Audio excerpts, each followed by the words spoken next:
everyone, and welcome to Season 4 of Crave Arts Presents The Future of Film, featuring intimate interviews with the best emerging filmmakers from around the world. My name is Tom Oliva, and I am co-founder and executive director of the All-American High School Film Festival and Crave Arts, dedicated to discovering, showcasing, and uniting the next generation of visual storytellers and content creators. In October of 2022, we celebrated our 10th annual festival. 10 years in, and our community is thriving, a testament to the power of believing in the arts and the emerging artists that share their stories with us. The collective spirit of our organization, our community, and all of our year-round initiatives is rooted in a shared passion. A passion to breathe life into stories, to collaborate with others who share your vision, and to create content at the highest level. Content with the ability to move viewers emotionally, to inspire with unprecedented style and craft, and to impact real change. Some quick updates from the All-American Bulletin Board as we gear up for our 11th annual festival in New York City. Our 2023 festival will take place this October 20th to 22nd in New York City, and submissions are currently open via Film Freeway with the final deadline on July 3rd. Head over to hsfilmfest.com to get the latest news and updates about the 2023 festival, including our 2022 highlight reel, downloadable 2023 budget guides, planning guides, and posters, because it's never too early to begin planning your All-American adventure. A friendly reminder that we're offering a new custom category this year, your chance to make an original music video for one of 4 songs by AWOL Records artist MXM Tune. More information at hsfilmfest.com/custom-categories. And if you plan on attending the festival in New York City, we highly recommend competing in our film invitational competitions, the world's premier on-site student filmmaking competitions in New York City from October 18th to 20th. We offer a variety of authentic real-world production experiences for student filmmakers and video production programs, your chance to crew up and produce a short film in just 10 weeks, making that film in New York City in just a few days. Registration for the Film Invitational opens in May.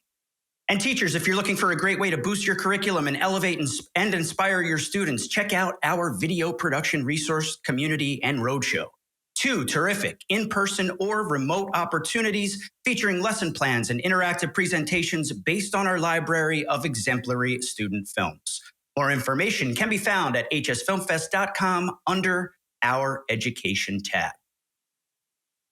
I found it quite difficult to figure out where to begin when introducing today's guest, Eli Berliner, alumni from 2019 to 2021 and multiple award nominee and winner for his impressively diverse catalog of submissions.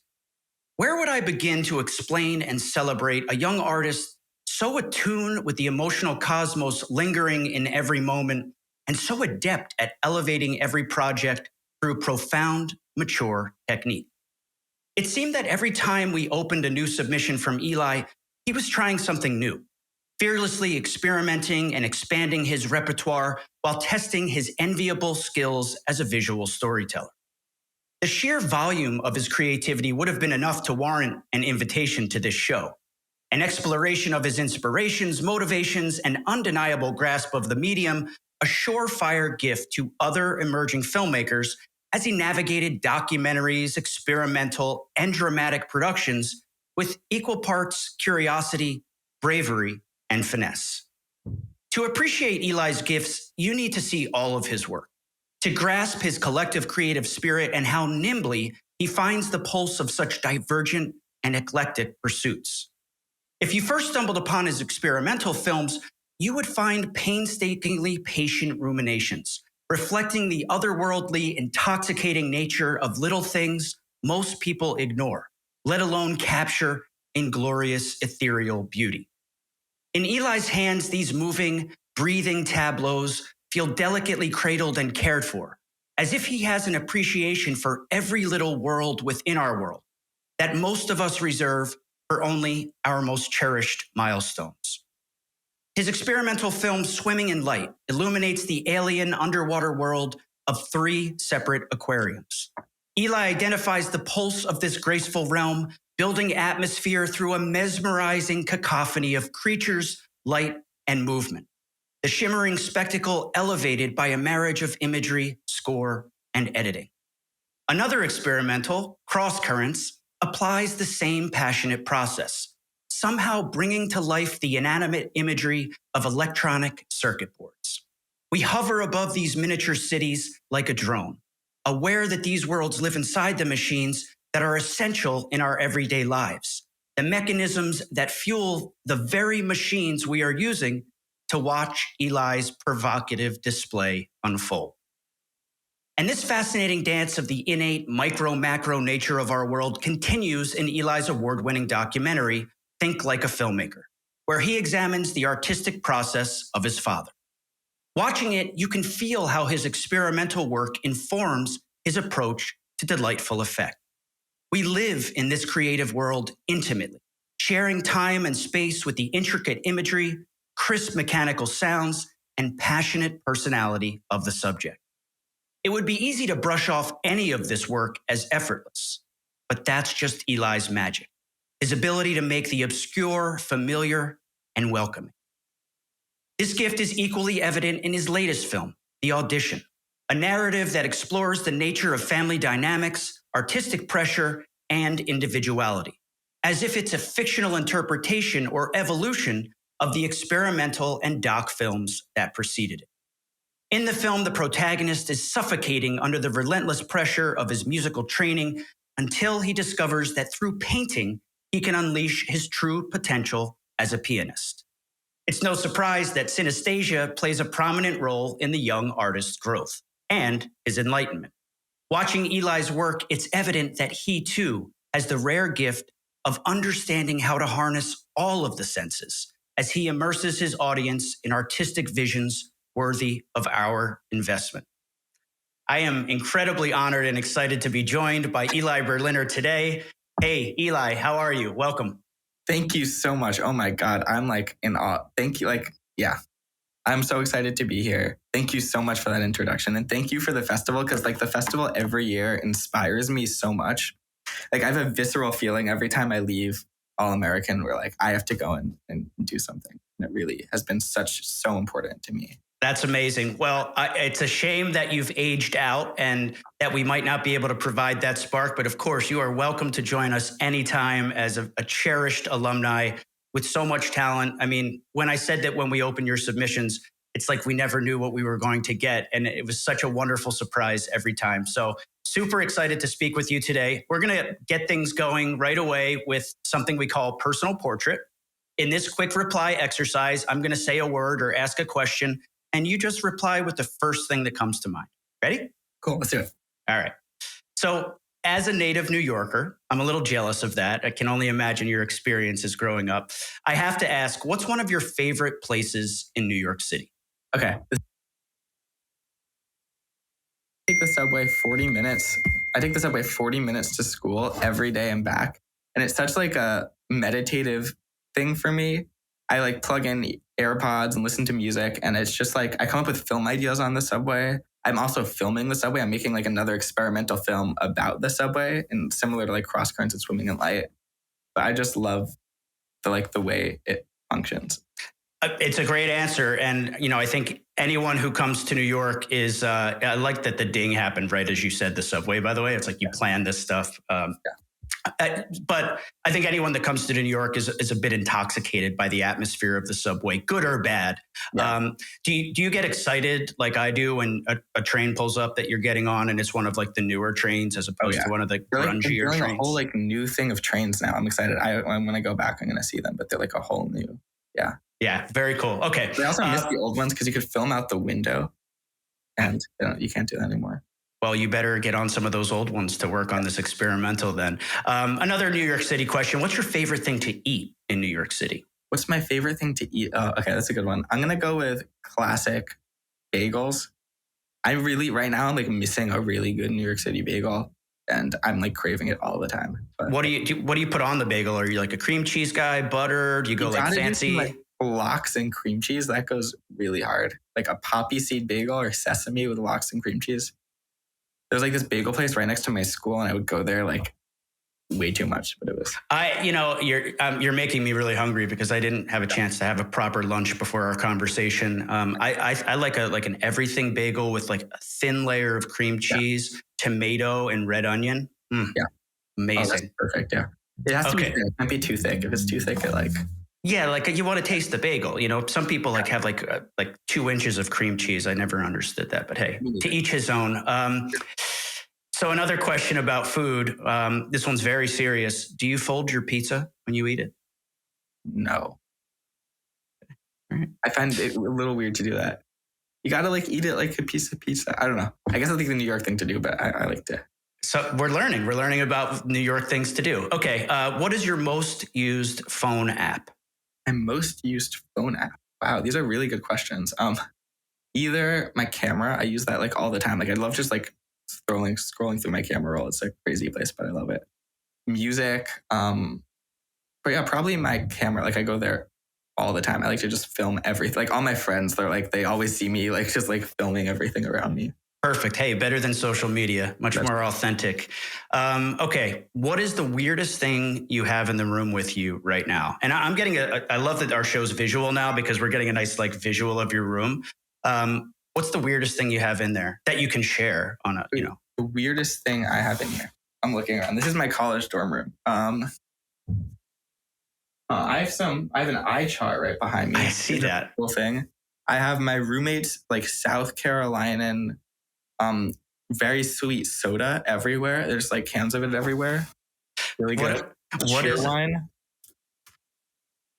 All right. Yeah. All right. Got my guitars in the back. I know, man. We have to jam sometime. Yeah, my stuff's in the back too. That's such a cool setup. Very cool. Okay. Choose one famous person from history that you would want on your team during a zombie apocalypse. Ooh. Wow. A famous person from history. I'm going to go with...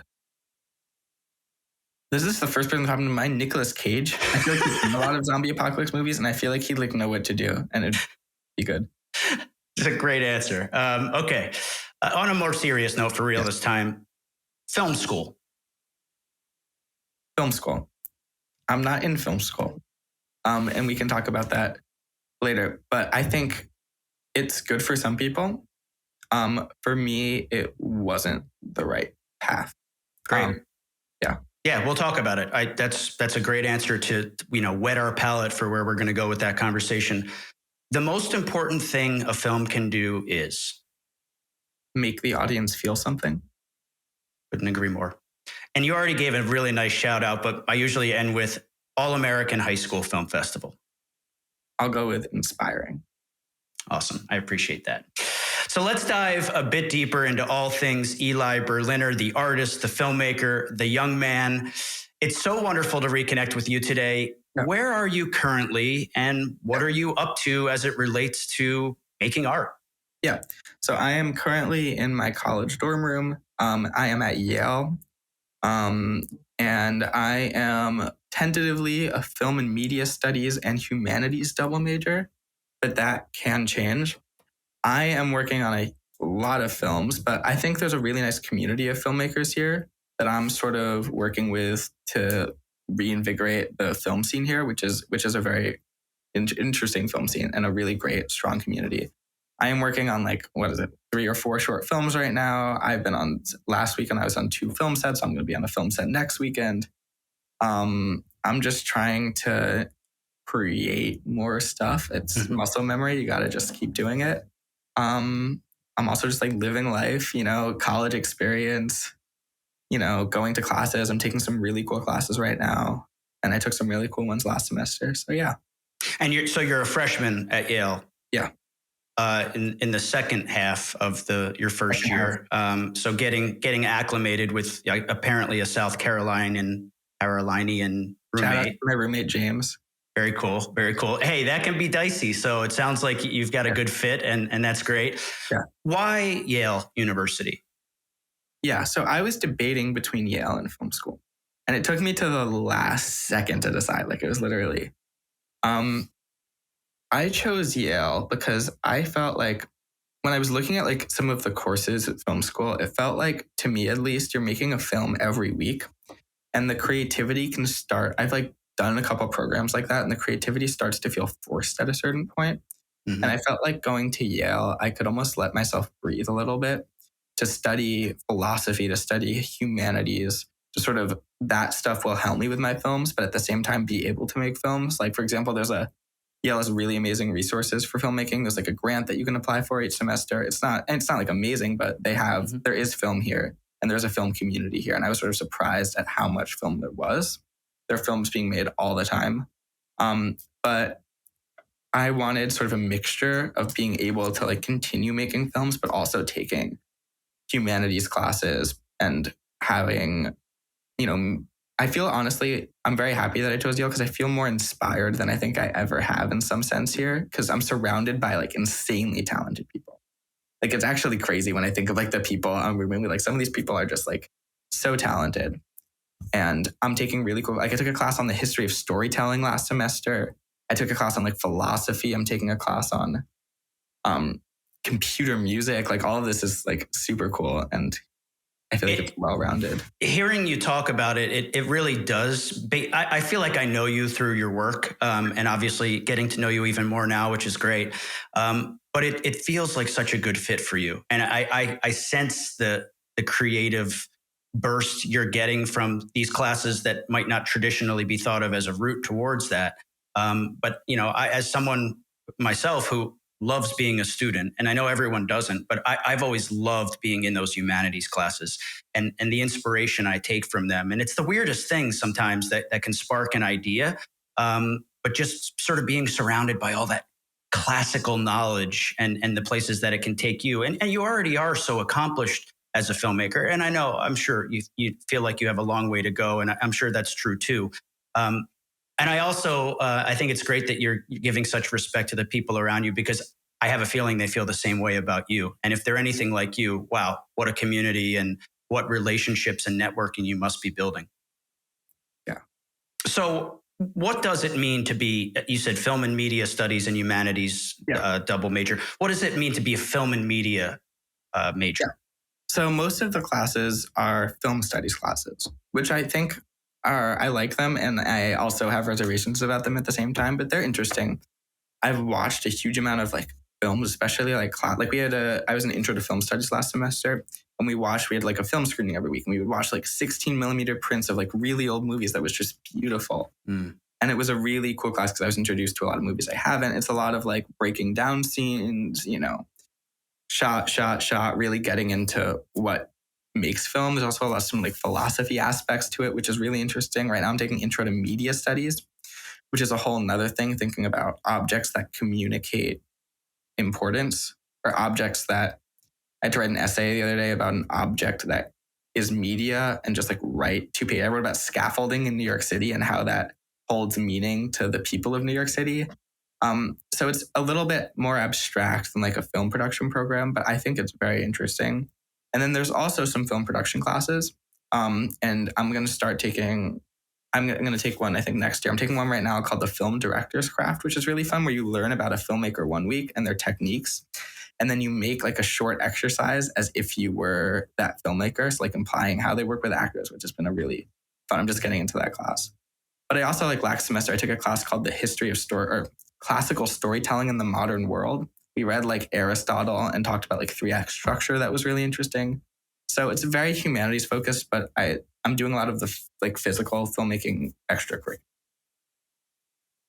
It sounds absolutely amazing. First of all, I love the scaffolding concept as a piece of media to analyze. I was just in the city yesterday with my family to celebrate my son's birthday, and we had a room on like an upper floor of a hotel, and we must have spent like an hour just looking out of this window examining the scaffolding. So it's just crazy that you even mentioned that, and how it goes up, and then like the series of wooden planks that they put down to do their work and cleaning and restoration or whatever they're doing, and just watching these workers sort of navigate the space. And it's everywhere. It's everywhere. You can't go like all the city landmarks have scaffolding.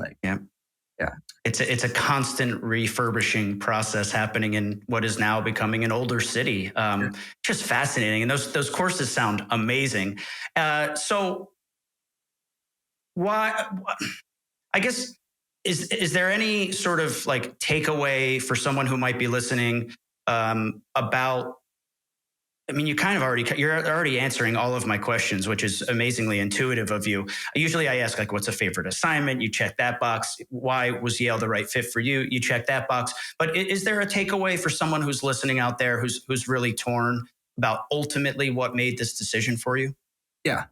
I think I didn't feel like I needed to rush into filmmaking in the way that I think some other people do. And I don't think you need to either. Like, I don't think you need to go to a place that will just like force you to make films. I think if you have the drive to do it, you can do it on your own while still sort of having a really cool college experience. I think also, like, I'm also trying to like get high school filmmakers to come to Yale because there is a really cool community here. There are a lot of films going. There are a lot of like clubs happening, like the Cinemat, the Yale Student Film Festival. All these are sort of building momentum this year. It sort of also feels like a revolution in some ways here at Yale right now, like an underground like film community. People are just like creating a whole bunch of stuff. There's like people are petitioning, like meeting with deans to get like more funding for films to like make it more a part of the community at Yale. So there's like, it's sort of like a fun time to be in film at Yale because there's just all this stuff happening. And there's like, you know, a lot of, it's like a revolution vibe. Yeah. It's really cool. It sounds really cool. And I wish we had those sort of forces working in high schools around the country as well, right? To get more support for this incredibly important and relevant medium. Yeah. And when we say film, we mean so much more than that. And I think everyone listening will understand that. We mean all kinds of digital production and media production. And just the visuals that are part of our everyday lives now, that stuff has to get made. And it needs to get made the right way. And it needs to get made, to make an impact in ways. And I just don't see it enough in the high schools around this country. And some are amazing. And probably anyone who's listening has one of those amazing programs. But, if you don't, keep pushing for it, because this is incredibly important to young people in our age. And it's great to know that you're a part of something special happening there at Yale. And I certainly hope you'll keep me updated about whatever it is that's happening, and anything that we can share. I'd be happy to do that. Let's take a big step back all the way to the beginning and kind of the experiences that got you to this point, to have the freedom and the intellectual curiosity that you're able to express there. When did you first start making movies, and why? Around 6th grade. And it's a funny story. So my dad, there was an auction at my school, in my middle school. And my dad, there were different options. So one of them was like, go do yoga in the park with Ashley, or go do different things with different teachers. My favorite teacher at the time was Rod. Shout out to Rod, very important person in my life.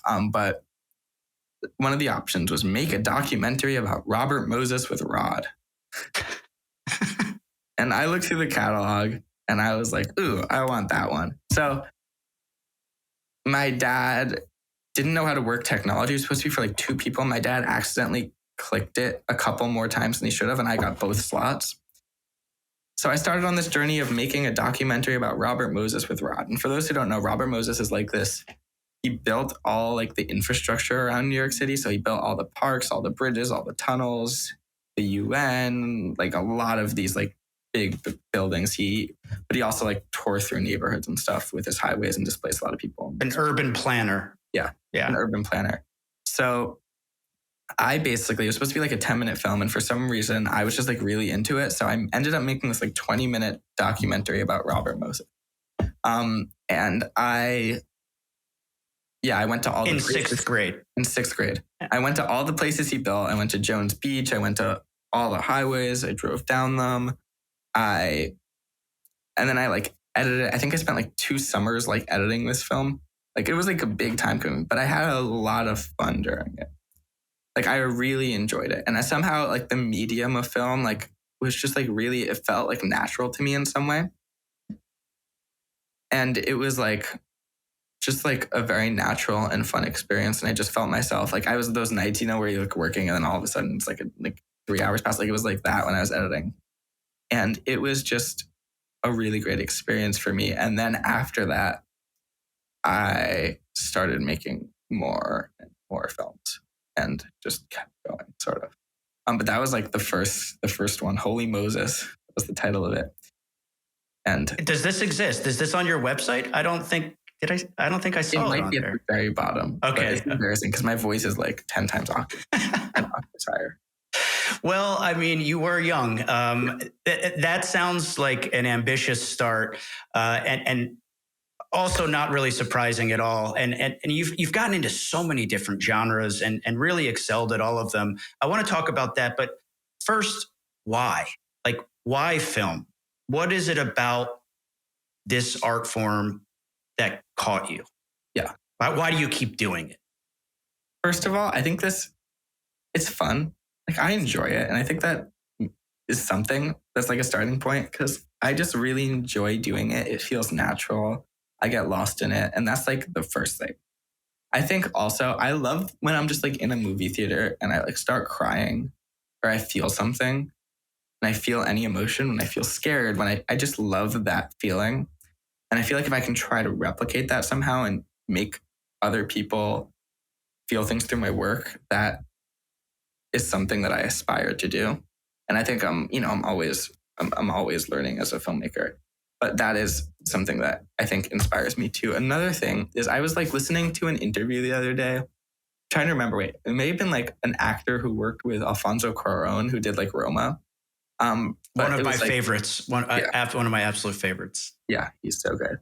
But I think he basically said, the actor was like, he can see the world in a certain way and he notices things that everyone else doesn't notice. Or he has like he just like can see the world in a very interesting way. And that's something I'm trying to do more, is to like try to like, if I see some like a cool light pattern on a building, I'm trying to like notice that and like mark it down in my head. I love traveling, and that's something I've been doing a lot of recently. And I think that stuff inspires my filmmaking, or like seeing interactions play out on the street or just seeing the way that the world works. Somehow communicating that is really fun and interesting. And I'm trying in my own way to like pick up on things around me that hopefully would be like interesting ideas for. I don't know if that makes sense. It makes perfect sense. And you just wrote a better introduction for your work than I could ever have. That is such a good way to explain sort of how you approach the medium. I have to say, like, it's almost like, do you ever think about doing something easier? Because your stories that you tell that I've experienced are like, let me take this really difficult thing and communicate it to the viewer. Swimming in light, great example of that. Cross currents, great example of that. You're literally like taking an inanimate object and saying, I'm going to make a story of this. And then you're leaving it to me, the viewer, to process in whatever way makes most sense for me. But you're informing me along the way with the score, with the way that you edit it. Do you think of it that way? Like, I'm going to take something really difficult, like the way the light hits this scaffolding, and I'm going to make a story out of this? Or is it just sort of what comes up? I think it's sort of what comes up. I mean, I do like to challenge myself in some ways, but I feel like it's sort of what comes up. And then it's also like, I make things way too difficult for myself for no reason. Like, I feel like I could, like, I always am like, okay, I'm going to make an easier film to do this time. And then it always turns out to be just something like really difficult to pull off. And, you know, sometimes it doesn't work out and sometimes it does. But like, I don't know. For those also, I think COVID was a factor, especially in cross currents and think like a filmmaker. Like narrowing what I could make films about. I see. Mm-hmm. But I don't know. I do make it unnecessarily hard for myself sometimes, but I think it's fun. That's the fun of it. Yeah, of course. Let's talk about Swimming in Light for a second. So that film, you went to 3 different aquariums and you shot it only on an iPhone. Was that just out of necessity, or was that a conscious choice to shoot it on an iPhone? That film started, I went to the aquarium with some of my friends, and we were all like filming things, and I started to film it, and I got like really into filming it on my phone. And then I just remember it was like funny. Like one of my friends was like, let's go. We need to go to this other room. And I was like, my phone was like on the glass, just like holding it there. I was like, give me like 5 minutes. I just need to get this shot. And somehow I got like really into that at the aquarium with my friends. And then I like let that footage be for like half a year or something. And then I was like going through, I wanted to like edit something over the break or for like a school break. And I was going through footage and I was like, oh, I have this footage. Let me edit it into something. This could be fun. And I edited it in Premiere and I was like, wow, this is actually really cool. And some of the footage is like decent. And then I sort of resolved to like make it into something somehow. And then whenever I went to a different city, I would go to the aquarium of that city and film it. And I got more into it, and I would, but it was all like, on the glass like this. I look sort of silly doing it, but, no aquarium guards caught me or anything. And I basically, all of that was like phone on glass at aquariums. And that's how that project started. It doesn't look like it, which is amazing. And I think obviously it's a testament to you and I guess the capabilities of the iPhone, which I think, most people are aware of. It's an unbelievable little machine that can do a lot, which is great, for all kinds of people, serious filmmakers included, obviously. Can you tell me about the score? Is that an original score? It is a mix of an original score and an electronic score that I got from a really amazing electronic composer called Luke Ferrari, who recently passed away. And I used it as a temp score, but I fell in love with it, as all filmmakers do. I absolutely love it. When I hear it, it transcends me to somewhere else. A funny story was that with that. So, I got it. I used it at first, and then I was like, I need to get the rights to this because I can't just put it in. So I emailed his estate and sent them the film with his score. And I was like, I'm a high school filmmaker. Do you think I could get the rights to this? And his wife, he had recently passed away, and his wife looked at it and loved it, and then wrote back to me and was like, yes, of course. And that was a really cool moment. See, everyone who's listening, I'm so glad you mentioned that. That's how you do it. I mean, you have proof of concept. You were serious about your intent. You were passionate about using that particular piece. You presented yourself as a student filmmaker. I mean, who can say no to that? Yeah. But it was a genuine tribute, to the work. And obviously it bolstered the quality of your film so much. I mean, just the combination in that short experimental film of imagery, sound, and edit, I just think is brilliant. And I'm so glad that I got to experience it. Is there something larger you're trying to communicate there, or is that an unfair question? I think in that case, I don't know if consciously there was, but I think maybe I shot it right before COVID, if I remember correctly. Yeah, I did. So it was maybe me in lockdown trying to come up with something, and it sort of goes crazy, especially at the end of the film. Like the editing gets faster and faster and it sort of blows up. And maybe I think it could have been in response to what I was personally like going through during COVID in lockdown, isolated in my room. I think that it definitely has some like reflection. And that was like the beginning of COVID, just me editing that film just for like hours every day. And that film and the experimental films all come together in editing, which is like a fun process for me. It's obvious that you have fun with it and you're very good at it. And I think that parallel really puts, not to pardon the pun, puts the film in a different light. And it makes a lot of sense, whether you were conscious of it or not. I think it gives it a whole new level of meaning and probably cross currents as well to some degree. They're both isolated, maybe a bit lonely, but yet full of life and possibility, and I think that maybe has a lot to do with what you were going through and so many people were going through in high school. You make this film in 6th grade, you catch the bug. Or did you have a film program at your school? Were you developing your craft inside school, outside of school? Tell me a little bit about those experiences. Yeah, in high school it was a mixture. I came in, so my my school has a film program. It's pretty small, but it's really strong, I think. Shout out to my film teachers, Carlo, who was just an amazing mentor for me throughout high school, and Deborah, who also was really helped me in many ways. I made my first real film, I would say, in ninth grade. And I learned so much from that experience that in 10th grade, most of my films, I think, at All American were extracurricular. Okay. So they weren't, I did them sort of outside of class, but I still really got a lot out of those film classes and I learned a lot, and they were and in 12th grade, we actually got to work with film, which was a really fun experience. And I was able to shoot on my Bolex going around and shooting different things around, which was a really fun experience. It sounds like that's something that you're still going to pursue, working with different technologies and things. I feel like that's sort of part of who you are as an artist. And you can see it in your work. Do you have a favorite film, or, is there one of these projects? We're going to have links to all of these films that we're talking about in the description so that folks can check them out and get a better sense of your work.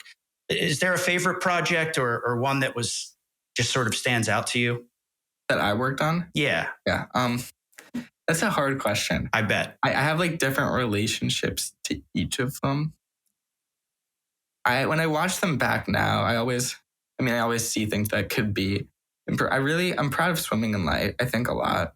I think that was like the first film that I look back on and I was like really proud of. I think there's the editing that I put so much work into editing that I'm really proud of it. Think Like a Filmmaker too, I'm proud of in some ways.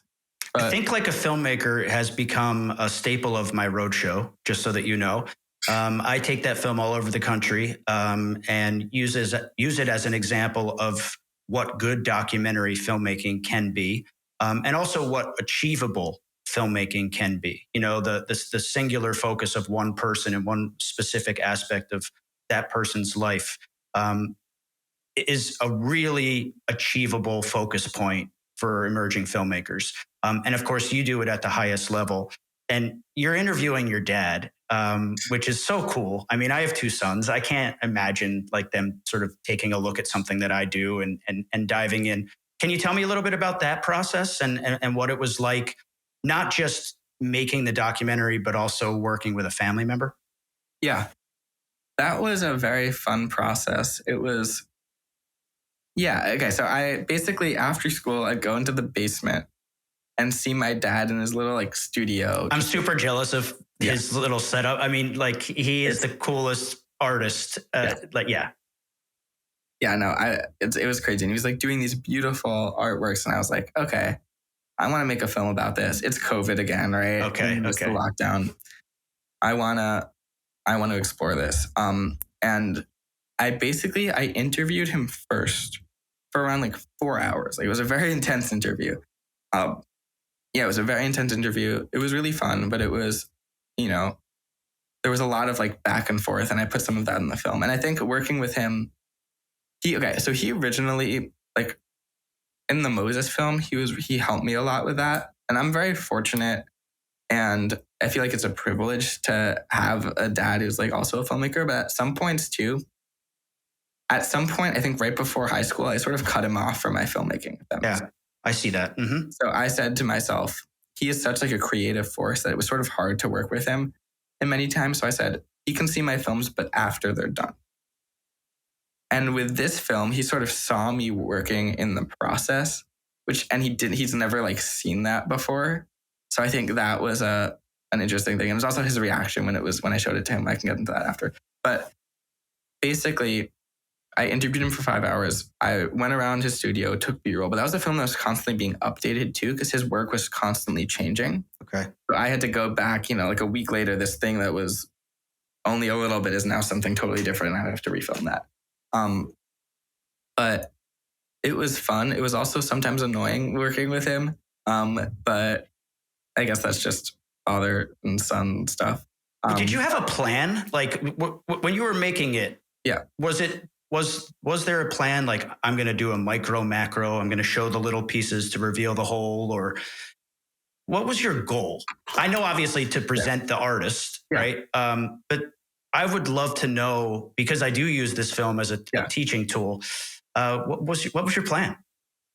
If I'm going to be totally honest, I didn't really know what I was doing. I was just getting this footage. And I think when I was editing it, it became clear what I wanted to do. And then I would go back and film based on what I was editing. I'd be like, okay, I have this sort of like discovery here of like my dad. Okay, I'm only saying that my dad is my dad at the end of the film. So I need more like impersonal shots at the beginning and then get into like more. So I like would refilm things specific, or I'd be like, I need this shot of his, like a wide shot of his studio here. And then I would like go and film that. I think that was partially because I was lucky that I was like editing in like a room next to where he was doing his stuff. So I could always just go hop in there anytime. But I really, when I was filming it, I did not know how it was. And I think that's okay. And that sort of freed me a little bit from the constraints of needing to like get this or get that. Like I was able to sort of work just like freely and just like go around and film stuff the way I wanted to do it. And then I think editing for that film was a real challenge because I had 5 hours of interview footage and I had a lot of like B-roll around the studio and I had to make that into something. In 6 minutes. In 6 minutes. Ultimately, yeah. Yeah, it ultimately went to 6 minutes, which was really hard. And I first had to like organize all the footage, which was also really hard because he talked for 5 hours. I made like sub clips of everything, which took probably as much time as like editing it itself. But I had so many different cuts of that film. It's like probably like 30 different versions of that one film, maybe even more. And I think I sort of discovered that it was really important that that film needed an arc. It needed to change somehow, because I think with documentaries, if you're just like on the same level the whole time, it can get sort of stagnant and feel like talking head. So I needed some type of arc to it. It needed to be different at the beginning than it was at the end. So I had a cut where I like established that he was my dad at the very beginning. And then once I moved that like 3/4 into the film, it like totally changed and totally made it better. And I think that was partially because I was just like playing around with it. And I think it's really important, especially while editing, to just like try things, make a new sequence, move stuff around, figure out how it's going. But I think with that, I really needed an arc to sort of make that film work. And then it sort of came into this thing where it started sort of in the impersonal of it and then got to like the personal. Like at the beginning, you might not know that it's like my dad exactly. It's just like a portrait of an artist. And then it turns into a more like intimate type of film, which I needed the time editing that to sort of realize that. And I think another thing that really makes it work is just how casual it is. And that's probably, again, because it's your dad, but like the way that you communicate with each other, the questions that you ask, the responses, they're very comforting. There's no pretension. It's all very raw. And it's very welcoming to the viewer. And you become more and more curious about the subject because of this feeling you get of the relationship. And then anyone who doesn't know, when you do drop the knowledge that it is your father, it all sort of, comes full circle. And it's very comforting in a way. The shots in the film, they're incredibly artistic, like all of your work. Like you just get it. Like you have an eye. Is it, you stumble upon it? How much are you planning? How much is just shooting a ton and taking the best stuff? I'm curious about that. For Think Like a Filmmaker, it was really shooting a ton and picking the best stuff. But I don't know, I tried to be like careful with my frames to sort of like make sure they weren't, like I'm very picky with my frames sometimes. The DP I worked with just last weekend probably. He's aware of it. Yeah. Or even on some of my films. I think with my narrative films, it's interesting when I like think of the difference, because with my narrative films, I have so much pre-production going into each one. And with these films, I have, with like this documentary, I had like almost no pre-production going into it. And I think, I don't know, I'm trying to like find the middle ground right now, but yeah. Yeah, no, fair enough. Okay, so all of these different genres. I mean, we haven't even talked about the narrative film, really. Experimental, documentary, narrative. Yeah. I don't know. There's probably other genres you've messed with. I mean, technically, Cross Currents is really an animation, stop motion animation. Yeah. is that just whatever, you're filming in the aquarium and you're like, well, this is going to be an experimental, obviously. Is it like, I want to make a doc, I want to do narrative, I want to try all these different things? Or is it like the story idea comes and then you choose the genre from there? I guess I just have so many questions. Like, how are you able to navigate all these genres seemingly effortlessly? Is it, again, conscious, or is it just sort of going with whatever seems to fit at the time? I think it's a little bit of both. With the experimental stuff, I don't really think about it with genre per se. I just like trying to make the best film that I can given like the circumstances I have with it. So like for the experimental stuff, I just start editing it and putting the music, and then it just becomes the film sort of. That's with like Swimming in Light and Cross Currents, where it just sort of evolves into what it is, and I'm not specifically like thinking about, okay, this is an experimental film. Do you think of those as, sorry to interrupt, but yeah, as a mood or a story? I say both. Yeah, I mean, as I was asking the question, I'm like, it's obviously both. Okay, just curious. I think the story, I don't know if there's like a specific story, but I think I'm trying again even with the experimental films to create some sort of arc with it, to, have it be like with Cross Currents, for example, like the beginning is very like stagnant. They're all like 5 frames of like cut. And then at the ending, it's like one shot's on for like 1 frame, the next one's on for like 20, and it like moves sort of irrhythmically. The beginning are all green, it goes colorful at the end. Like there's like an arc there, and there's some type of like divergence from the like status quo of the beginning. Like I try to give it some type of story. Okay. That might not be, it's not like a traditional story. And then with the narrative ones, I need to work on combining genres. That's what I want to go to next, to like combine aspects of the experimental with the narrative. And I think I'm trying to do that. Like I think the sequence with the paintbrush in the audition, that was a little bit of me trying to, but I think I could have done that better. But like, I think I am trying to sort of mix genres. I see that. And I tried to sort of somehow articulate what me seeing that in the introduction, how it felt like the progression, like one thing was informing the next, and that somehow, some way, all of this is going to come together. And I get it. You always feel like certain things can be better, and you're always going to feel that way. It comes up with every talented filmmaker I talk to on the show, that you never feel complete. And that's just part of being an artist. And it's something that we have to deal with. But I do see that progression, and I think it's going to go to beautiful places. And that's, I think, what my favorite part of the audition. I like the story a lot. It's a compelling story, but it's the blend of mood and story that really resonated with me, because it's all living inside of the character, and it all comes back to the most important elements of the character and the conflict, and your ability to sort of merge the mood and find that inner working of the character, I think is really a strength that I look forward to seeing you continue to develop. And we got off track because I was asking you about genres, and then I interrupted. And but you just sort of go with the flow of these things, or are you like consciously trying? Like, are you consciously moving into narrative now, or anything like that? Yeah, I think I sort of go with the flow, but I'm also at the same time I'm trying to like.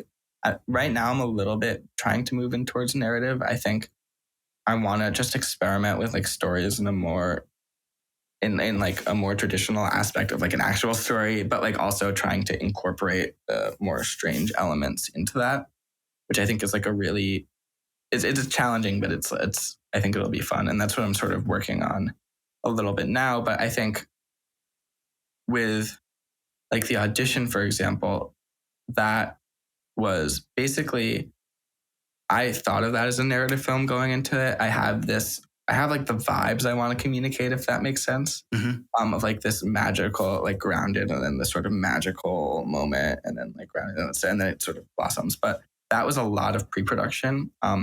Like I did storyboards for that. I did shot lists. I did just like floor plans. I animated the storyboards with my parents as dialogue, with me as dialogue, with sound effects to see how it was working. Wow. And I think what I learned with that, though, is that even if you like do as much pre-production as you can, it won't turn out exactly as you picture it to turn out, which was an interesting sort of revelation. There also John did an amazing job, who's the actor. Shout out to John.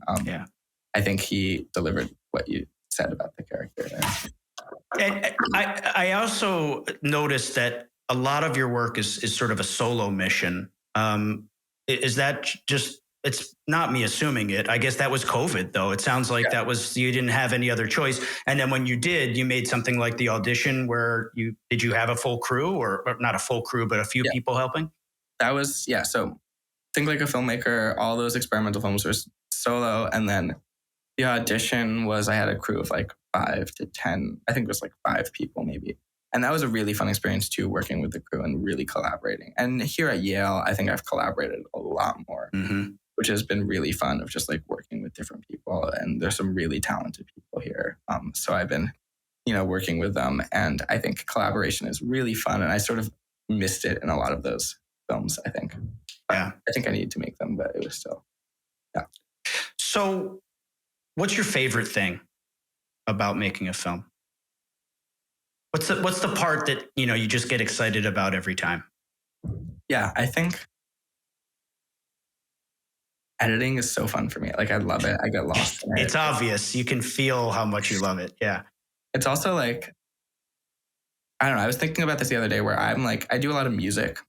And I think editing is like the same muscle that you like play music with. Like, that's how I feel it, how I think about it sometimes. Like a rhythm or? It's like a rhythm, yeah. Like you can feel the cuts in a rhythm. And I think especially with like experimental films, like I try to do that. Like I try to like feel like, oops, that's not working. Yes, it is. And I don't know, that's like a really fun experience for me. Just like my films at least really come together in editing. And I think any film can be made or breaked in editing.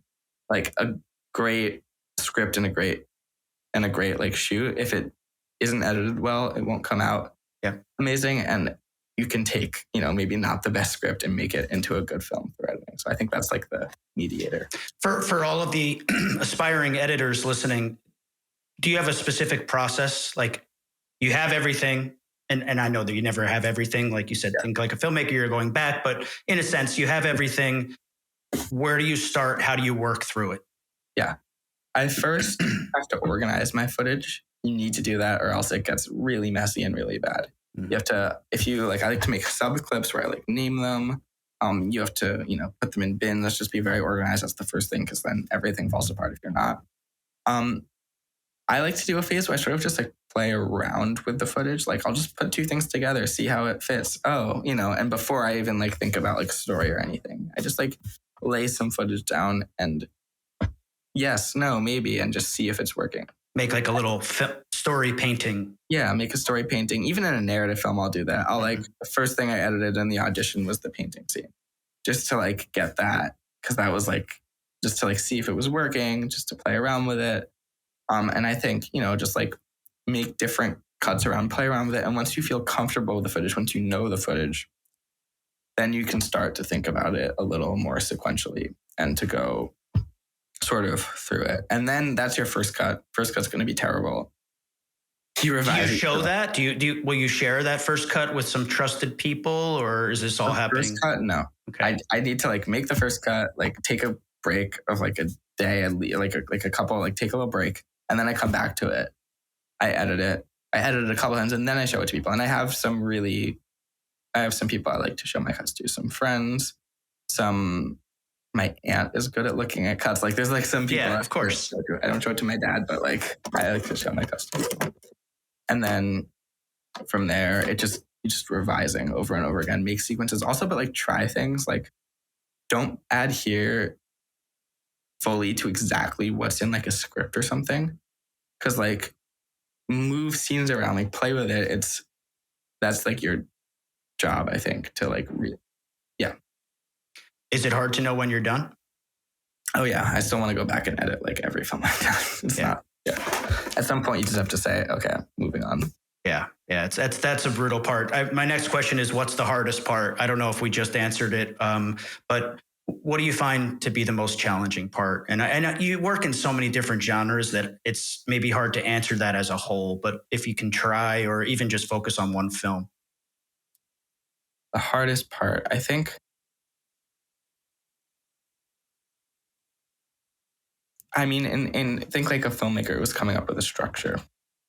And similar to the other films, I think it's also coming up with ideas is sort of hard too. I love it, but it's hard.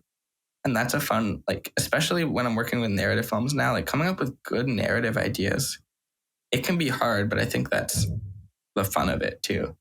But like coming up with like a good story is hard. And I think also not putting pressure on yourself. I've been like, I can see myself doing this where I just put so much pressure on myself to like every film I do needs to be perfect. Right. And it needs to be, and I think a certain thing that I'm trying to work on is to be like, it's okay. Like, not every film you make is going to be the best film ever. You just make more films and they'll get better overall. And you don't live or die. Like, you're not defined by every singular film you make. And I think that's something to keep in mind. Yeah, and it's hard to accept that, because obviously you want to be great. I mean, you want everything, and not great because of what other people say. Great for yourself, for to give it everything that you have and be the best that you can be. Tell me about one of the things that you're working on now. Okay, I'm working. I'll say pick a genre. Oh man, I guess narratives. It seems like you're kind of into that, and you said it's hard, so yeah. I'm working on a couple of narrative films. One is, this is a fun one that is going to be a shortish narrative film, but it's a love story between two people who communicate through music. So I'm going to have the piano subtitled in English. So somebody will play a phrase on the piano and it'll be subtitled. My friend wrote this script and it's such a cool, and I've also never worked with somebody who's written a script that I'm directing, but I love this script and it's so cool. There's your growth at college right there. Yeah. And it's so cool. I'm so excited to work on that. It's going to be like another film that I'm working on. This is sort of like a personal film. It's basically about after somebody's grandmother dies, they go on a journey to find their old samovar, which was an object that they had from World War II and from the Holocaust. And it's about like how a family heirloom sort of holds memories and stories.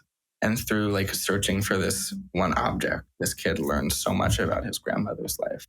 And it's sort of reminiscent. It's like a very personal film. And it's a lot about like Judaism. And that'll be like probably the longest film I've done. And I want to shoot it in the fall.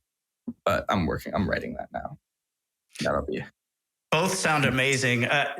I'm curious, a freshman in college making a couple of films, a short one, maybe they're probably both going to be shorts, but what do you want from them? Like, at this point, you're a college student now. This isn't high school. High school, you have All-American, you're going to submit to that. And that's, maybe like the goal. With these, is that still the goal? Like, you want to get them in festivals, you want to have people watch them. Is there anything, or is it not that at all? You're just going to make them and that's it? I want to make them because I feel like I'm going to grow from making. I mean, the festival thing, it's, I'm not going to lie, it might be in like the back of my mind, but I think there's also something to be said of just like trying to be the best filmmaker I can be and getting to sort of like the next level for myself. And I think I can do that by just making more films. And I don't have like specific goals for these films, but I want them to be seen. I want them to make, as I said before, to like make people feel things or to relate. I mean, these films might be, or that one will be very personal to me, and I want to sort of convey that sort of authentic experience. But yeah. So what is the goal? Is the goal to become a financially stable filmmaker where you're getting your projects funded and you can do what you want? Or is it to work for a studio in some capacity? Are you open to sort of all of those options? Like, are you going to LA after college? I mean, talk to me about your goals. I honestly don't really know. And that's fair. Look, I'm in my late 40s. I don't know what my goals are half the time. Besides just keep my family happy and safe, right? But keeping a stable income. I mean, I'll see where I go after these 4 years and where I'm at. Mm-hmm. It might be interesting to try to move to LA at some point and see how that works. But right now I just want to continue what I'm doing and sort of see where I am in 4 years. And then, but I guess the idea would be to just like continue making movies and have a stable income somehow. I can't imagine you doing anything else professionally. And I have no doubt that you're going to be successful. Hey, maybe you'll create like a little mini Hollywood in Connecticut Yeah. with your revolution. Doing it. So who are your influences? What are my influences? Growing up I'll go from like my influence as a little kid because I think because you're capable of so many different things. I want to know like what formed Eli. Yeah, this is gonna sound weird. It's not gonna sound weird. As a 10-year-old kid, I was obsessed with Lord of the Rings, right? And those films, because Peter Jackson released a bunch of like behind the scenes footage. Those films really inspired me to get into filmmaking. I saw like the behind the scenes of Lord of the Rings. I was like, I want to do film. That was like the first one. I think narrative wise, I love like Christopher Nolan. I've been getting into like more foreign films recently, partially because of like some of the classes I'm taking, but like, I don't know, like Kurosawa is amazing. Like I love Rashomon. That's one of my favorite movies. Another amazing filmmaker who I'm exploring is Mambete. He's like a Senegalian filmmaker who's so good. He did The Little Girl Who Stole the Sun, Hyenas. They're both amazing films. And he'd actually described the role of a filmmaker as a storyteller, a musician, and a messenger of one's time. And I think that is something I'm trying to sort of work to because I think that's such a cool like definition of. I love a messenger of one's time. Yeah. That I will never forget that, Eli. Yeah. That is, wow. And I'm going to have to I'm going to send you a note after we talk, but I'm going to have to get his name so that I can look up those films. First of all, Hyenas is the coolest title of a film maybe ever. There's so many directions that could go and they're all terrifying. Wow. A messenger of one's time. It's like a griot, which is like what he described as like a musician, a poet, and a messenger of one's time. A storyteller, a musician, a poet, and a messenger of one's time. That's what it is. Wow. And that's like a quote I try to encapsulate. And I also, like experimental wise, like Jody Max, Dan Brackage, those are people I look up to. Very cool. It's fascinating to me. I was actually just saying to Chris Omar, who works with All American and produces this podcast. By the way, he's behind the scenes right now. I was just saying he sent me 2 submissions that came in this morning, and he's like, "Hey, you got to, we're doing the early stages of judging. He's like, we have 2 contenders here. You got to check these out." And they were both so incredibly original and unique, and we see that more and more every year. It's almost like your generation is understanding this medium in ways that my generation never could. And it's because of things like you mentioned with Lord of the Rings. Like when I was growing up, there was no behind the scenes footage from especially an epic film like Lord of the Rings. And yet you got a chance to sort of see the little intricacies of pieces of how it was made and why. And I mean, that's such a gift. And then the admirable thing is that you took that inspiration and immediately put it to good use. And I think that's what really separates our top filmmakers is that they're students of the craft as well as creators. But so cool, and again, not surprising at all that you have such a wide range of influences. So when you submitted to All American 3 years in a row, an excellent body of work, a real gift to us, and I thank you for that. What did it mean to you to be accepted and to be nominated and to ultimately win Best Documentary for Think Like a Filmmaker? What did that do for you as you continued on your path? Yeah, I mean, All American was always like literally one of the highlights of my year. I remember in 9th grade or maybe it was 10th grade, when I was like sitting there, I was in awe. I like went to the Best of Fest and I was in awe of those films. And I was like, wow. Yeah, me too. And it sort of made me realize what was like possible in some way. And that just like really inspired me. And I think I was so lucky, I think, to be able to like submit to your festival. I'm lucky that I found it. And I'm lucky that, I had those films. But I think, and like in full transparency, right? I had some films rejected by All American. I've had some selections. I've had some nominations and Think Like a Filmmaker won, which I'm like so honored by. But like, I think like if you just keep making films, it will come. Not everyone will work. Like I've had, but like if you just keep at it, you'll get better. And you learn from the ones that didn't work. You say, this didn't really work. And you learn from the ones that worked. And you just keep going. But like, you just keep at it and it'll come. Yeah, no, and I think that's important for people to hear. You know, as I speak with you and I'm sort of heaping praise on you, which is well deserved, it's very humble of you to admit that, look, some stuff didn't make the cut. And it's not like it just happens for you. It's part of it. And I'm so glad we could provide that experience. And that's really what we want Best of Fest to be, right? It's like, well, wow, I see where the bar is set. I'm going to challenge myself to be better. Or, you know, nothing makes me happier than a student who submits maybe in 9th or 10th grade and doesn't make the cut, which is very competitive and very challenging. And then you see them come back in 11th or 12th grade and they're so much better, you know, and then they do. And that's really, you know, what we want it to be about. It's not about winning or losing. You know, we could pick any handful of films for the top prize in categories. It's so finite, the space between, and so subjective. But it's really good that you say that. On that note, I have a couple more questions. What you've given a lot of really good advice just organically in the conversation, but what advice do you have for emerging filmmakers who are listening today and who are you a few years ago and they want to be good? You know, they want to get accepted and maybe be nominated and they just want to continue to do this thing. What advice do you have for them based on your experiences so far? Yeah, I think one thing that's really important that I'm still discovering is your film, like show your film to as many people as you can, because you might think something isn't working that actually is working for other people. And you might think that something's working that isn't working for other people. I think that process is really important.